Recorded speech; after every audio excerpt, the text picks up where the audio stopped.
La empresa Empobando dio a conocer que existe un personal acuartelado en la entidad, dispuesto 24/7 a cualquier requerimiento que la comunidad pueda solicitar.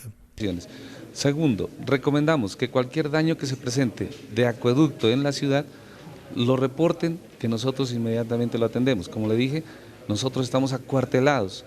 Todo este tiempo que dure esta emergencia, la parte operativa estamos disponibles 24 horas al día, 7 días a la semana.